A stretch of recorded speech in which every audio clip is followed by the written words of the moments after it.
My mom would always pressure me. She would say, come on, you're gonna do this, you're gonna do this. You've got a potential, you've gotta get more confident in yourself. And I would say, no, Mom, I wanna go to school. But she made me do it. All right, so I'll say just introduce yourself. Okay, so focus at you. These are the people. Because some people Yeah. looking up here. And Got they you. look weird.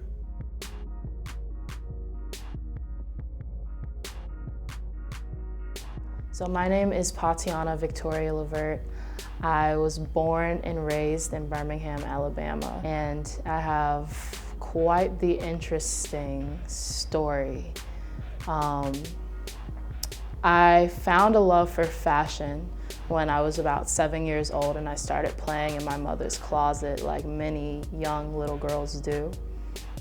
And I never thought growing up that fashion would become the industry that I would work in. It was a dream, but I never expected it to become my reality. When I turned 9 years old, I remember doing my very first photo shoot.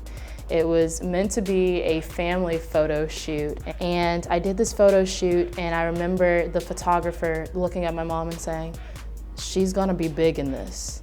I didn't know what that was supposed to mean. I was 9, I thought I was just having fun. And I remember my mom pulling me to the side after the photo shoot and saying, hey, do you think you could be a model?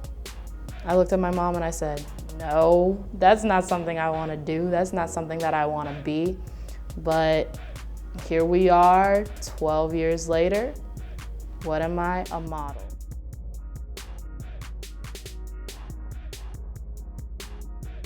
Going through puberty and being a young girl, you know, your body goes through many changes growing up. I remember I went through a phase where I was kind of on the chubbier side. I was in the 6th grade. I was getting bullied a lot because of my weight. People just didn't think that I was cute. No one wanted to take photos of me.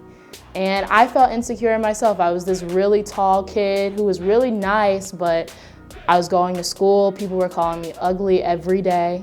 I was getting picked on because I was fat, and I was also really nerdy, so they would make fun of me because I was smart. And I remember going home and I would cry a lot to my mom, and I would say, I'm not pretty enough. You know, sometimes my mom would want to take pictures of me, and I would be like, no, I don't want to be in this photo because I'm too fat, or because I'm not cute, I'm not pretty like everyone else.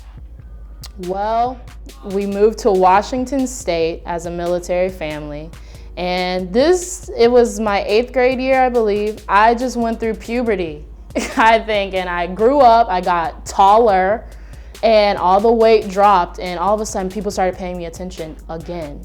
And it went from me being the ugly duckling that no one wanted to hang out with to me being this person who was tall, slim, and had curly hair that everyone wanted to take a photo with.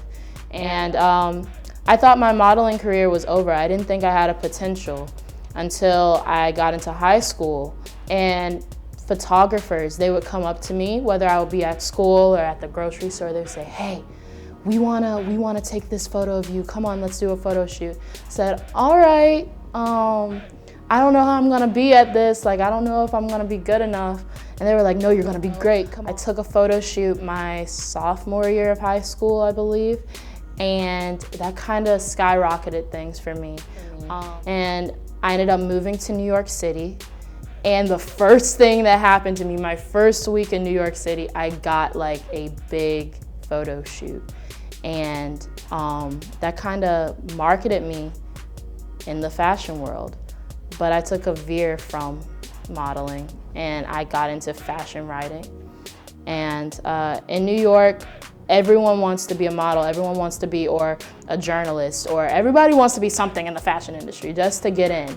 But things kind of came natural for me. I took on my first internship as a writer with Romeo Hunt, New York, who's a designer who has worked with everyone from Beyonce to Solange to Zendaya. I mean, you name it, this designer has worked with them. And I was a writer for him. And writing for him really gave me my stepping stool into working for publications that I work for now. I have worked hands-on with designers themselves. I'm talking Donatella Versace. I've worked with Christian Siriano. I've worked with Diane von Furstenberg, Gucci. Any brand that's high-end, I've had the pleasure of working with as a writer. This has taught me a lot of things in regards to self-reflection. How to not get caught up into the fashion industry's persona of how to be as a writer, how to be as a young female, how to be as a Black female. You come into contact with so many different people from so many parts of the world who will criticize you and will doubt your potential and how you can go about things in the industry. Best advice I could give to anyone, male or female, Black, white, Asian, Indian, blue, pink, whatever, who's trying to enter the fashion industry is believe in yourself. Don't doubt your capabilities and don't change who you are for anyone. And yeah, I think that's all I can say right now.